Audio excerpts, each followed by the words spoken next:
শ্রী শ্রী বুড়াকালী মাতা মন্দির প্রাঙ্গণে গাছ পূজা ও ভরণ শেষে এখন সকল ভক্তবৃন্দ বাসায় ফিরে যাচ্ছেন।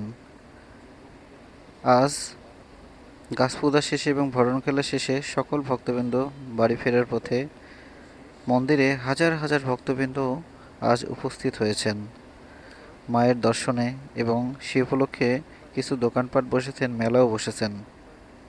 তো সকল ভক্তবৃন্দই মায়ের টানে মন্দিরে চলে এসেছেন। আমাদের শ্রী শ্রী বুড়াকালী মাতা মন্দির প্রাঙ্গণ ঐতিহ্যবাহী নওগাঁ সদরে অবস্থিত, যেটি রাজশাহী বিভাগে ঐতিহ্যবাহী মন্দির। আর মা অনেক দয়াময়ী এবং করুণাময়ী। মা সবসময় সকল ভক্তবৃন্দর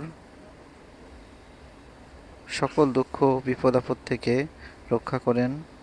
আর মা তো মাই হয়, সন্তানের জন্য মা তো সবসময় পাশেই থাকবেন। তো সেই সুন্দর মুহূর্তই আজ একটি উপহার দিলাম আপনাদের। আপনারা দেখতেই পাচ্ছেন হাজার হাজার ভক্তবৃন্দ এখন মন্দির থেকে বাসার দিকে যাচ্ছেন। এবং গাছ পূজা শেষে প্রতিটি বছর মা কালীর পুজো হয়ে থাকেন। মঙ্গলবার ঘট বসেন এবং বৃহস্পতিবারে ডালা প্রদানের মাধ্যমেই কার্যক্রম শেষ হয়ে থাকেন।